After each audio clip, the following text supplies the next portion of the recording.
Ito yung malaking problema sa ngayon ng Rockets na hindi pa nila nasosolusyonan. Alam natin kung gaano sila kalakas ngayon. Sila ay nasa tuktok, sumasabay sila sa top 5. Pero heto ang problema na hindi pa nila nabibigyan ng solusyon. Sa laban ng Lakers at ng Rockets, napakalinaw na itong si Kevin Durant ang kanilang tinatarget. Alam kasi nila na itong si Kevin Durant ay ang main scorer ng Rockets. Ang maganda lang dito mga idol ay ito ho'y kanilang nalimitahan sa 16 points sa first half. At ang pinakamalupit dito sa second half naman sa third quarter at sa fourth quarter ay 2 points na lamang ito. Ito yung palaging sinasabi ng mga eksperto na kapag nalilimitahan ng kalaban si Kevin Durant, tapos na ang Rockets. Walang Alperen Sengun dito mga idol sa labang ito, pero kung mayroon man yan, matatalo pa rin ang Rockets sapagkat kung hindi talaga magkakaroon ng higanting numero at kontribusyon si Kevin Durant ay nag-i-struggle pa rin sila. Ngayon, opposite ang ginawa ng Los Angeles Lakers. Kanilang pinaulanan ng kanilang opensa at kanilang nilockdown pa si Kevin Durant.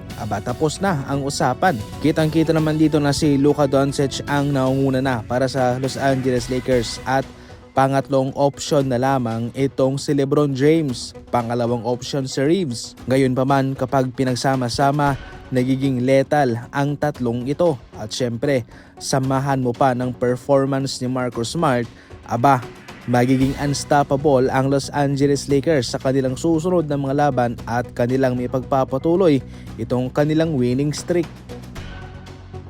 Talagang hindi iniingatan itong si Wemby ang kanyang sarili mga idol. Eto, sa pangyayaring ito ay pwede naman siyang magpahinga na lang muna at hindi na magpatuloy sa laban. Pero nagpatuloy siya. Hindi ito basta-basta considering na sa tulad niyang mataas, mabigat ang katawan. Nako, kapag pinagpatuloy mo yung mga ganyang gawain, especially kung na-injured ka, mamamaga po yan.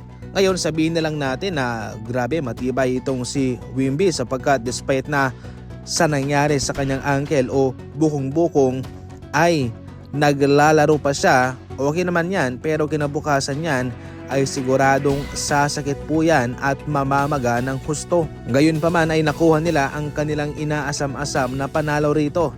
Kanilang natalo ang LA Clippers mga idol. Sa ngayon ang Spurs ay nasa pangalawang posisyon. Nakasemento na ang kanilang kupunan dyan. Masyado nang malaki ang kanilang agwat sa pangatlong kupunan. Maliban na lang kung matatalo sila. Pero given na kung gaano sila maglaro sa season na ito ay tsak na hindi na sila mapapalitan sa pangalawang ranking para sa NBA standing.